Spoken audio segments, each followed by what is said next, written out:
Hi, I'm Rev Myron. I'm a minister through Pathways of Light, and I've been a Course in Miracles student for 40 years. I'm going through the text again this year, asking Jesus for clarity as I read, and then I write from that clarity, and that's what I'm sharing with you today. So let's get started. Today we're reading A Course in Miracles, Chapter 6, Section 5A, to have, give all, to all. And we're going to read the next two paragraphs, starting with paragraph 5. The Holy Spirit who leads to God translates communication into being, just as he ultimately translates perception into knowledge. You do not lose what you communicate. The ego uses the body for attack, for pleasure, and for pride. The insanity of this perception makes it a fearful one indeed. The Holy Spirit sees the body only as a means of communication, and because communicating is sharing, it becomes communion. Perhaps you think that fear as well as love can be communicated and therefore can be shared. Yet this is not so real as it may appear. Those who communicate fear are promoting attack, and attack always breaks communication, making it impossible. Egos do join together in temporary allegiance, but always for what each one can get separately. The Holy Spirit communicates only what each one can give to all. He never takes anything back because he wants you to keep it. Therefore, his teaching begins with the lesson, to have, give all to all. I don't need to be convinced that I misuse the body, and sometimes I still do, though I'm changing my mind about that. I wanted it to present this strong-willed person in charge of her life to the world.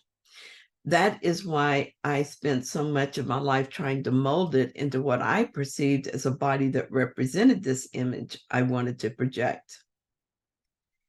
Keeping it a certain shape and size was an impossible chore.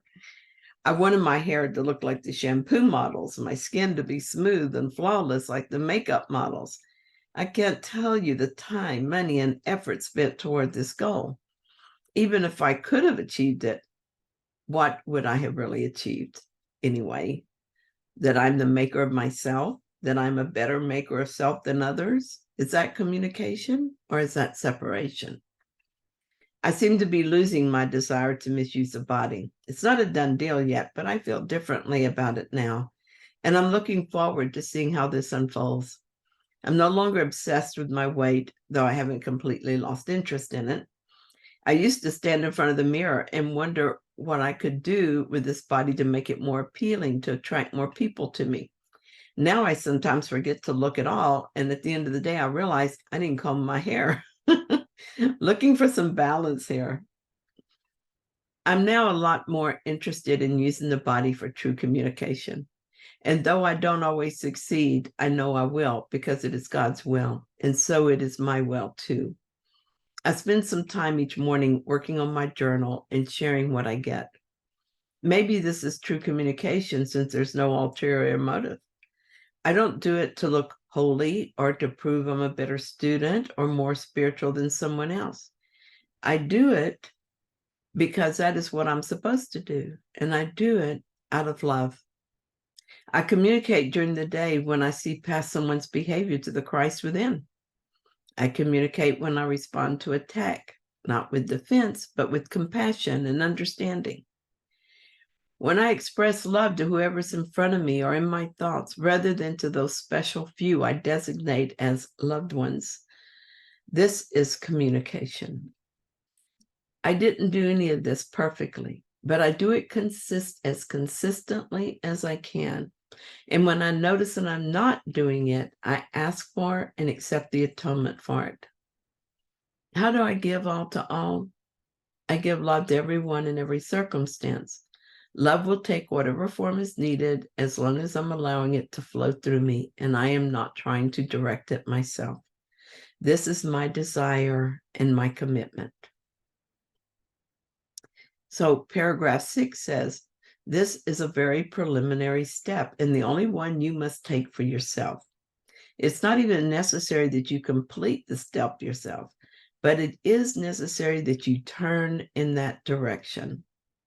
Having chosen to go that way, you place yourself in charge of the journey where you and only you must remain. This step may appear to exacerbate rather than exacerbate rather than resolve it, because it's a beginning step in reversing your perception and turning it right side up. This conflicts with your upside down perception that you may not yet have abandoned, or the change in direction would not have been necessary. Some remain at this step for a long time, experiencing very acute conflict. At this point, they may try to accept the conflict rather than take the next step toward its resolution. Having taken the first step, however, they will be helped. Once you have chosen what you cannot complete alone, then you're no longer alone. The beginning step may at first cause conflict rather than resolution. Well, this is because we have not yet abandoned our upside down perception. So I'm looking at what it is I think now.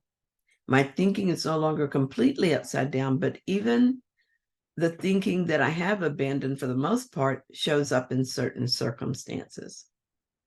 So here's what I'm believing to one degree or another. I am a body, and the body is real. I don't believe that all the time or completely ever. But like, for instance, when I get sick, yeah, that makes the body feel very real. Though at this point, I never lose track of the fact that this is an illusion. So that's good. The body and many things in the world determine my destiny and affect my everyday life in ways I cannot control. And so, again, that's something that I've let go of to a great degree, but not completely. Sometimes I do think that the world is affecting my destiny. But what I know is it's only my thoughts about the world that are the problem, not the world. So doing better on that too. I'm alone in the world. Even when I try to join with others, there's an element of fear and uncertainty because of the inevitable competition that arises when one believes they're separate. And so I'm alone in the world. Hardly ever feel that way, but sometimes I do. And sometimes it's just plain silly. I had an experience of that recently. My girls are both going with their families on a trip, kind of a weekend excursion. And I was at my daughter's house while she was packing, and it was all very exciting, getting ready, and my granddaughter's telling me about her part in it. And then at the same time, the other daughter is texting me and showing me pictures of their excitement about the trip, and they're already on their way. And then when I got home, my son was in an uncommunicative mood. And so all of a sudden I was just feeling very weepy. And I said, what the heck is this all about? I said, Jesus, what's wrong? Why am I feeling like this? And so what he gave me was a thought, which is often the way it works. And the thought was, I'm alone. I'm alone in the world. Everybody's going off and having a good time without me. I'm not loved. I'm not appreciated. All the ego stuff that goes with that. And so I let it come. I welcomed it. I let it come into me, and I sat with it and let it move through me. And then it moved through me pretty quickly. And when it did, it was just funny because I didn't want to go. They're going to do something that I've done before. I don't want to do it again. And there were just several reasons why there's no way I was going to do this. And then a little bit later, I remembered that my daughter said, Mom, you're not coming? So see, I really was invited. It's just funny. The ego doesn't give up. The ego notices the things that still capture our attention and uses it.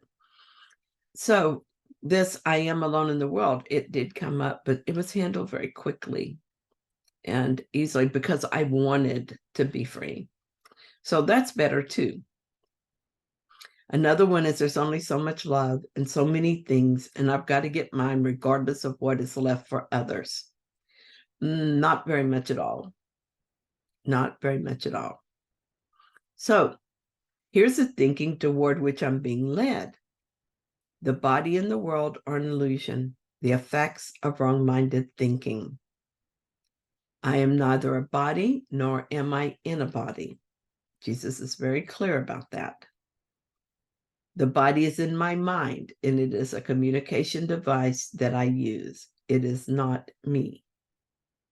I am one with all there is, and one with God. I am powerful beyond measure and perfect in every way. I am part of God and in God, and therefore eternal and safe. There is no loss nor lack, and therefore no need for competition. No matter how much I give, I can never be without. There is no separation. My brother and I are one with each other, and therefore I can only give to myself. And I can know that these things are true only as I give all to all. In other words, I know who I am by stepping into who I am. And I do that to the best of my ability every day. So that's about it in a nutshell. It's easy to see that while I hold on to any vestige of my upside down thinking, the truth is going to seem like nonsense. And that is at best because it is also going to seem threatening. When I felt like there was only a very limited amount of anything, I clung to what I had, so sharing felt like a sacrifice. The idea of giving all to all was just crazy. When I look back on my overly long journey through the course, I'm amazed that I ever made it this far. I was so afraid of everything, and guilt was my constant belief. I was guilty in my mind for everything, and the guilt I couldn't bear, I projected onto others. No one was safe from my attacks. I was that afraid. However, despite my fear and guilt, I turned in that direction. I turned and I stayed turned. For a long time, that was all I could do.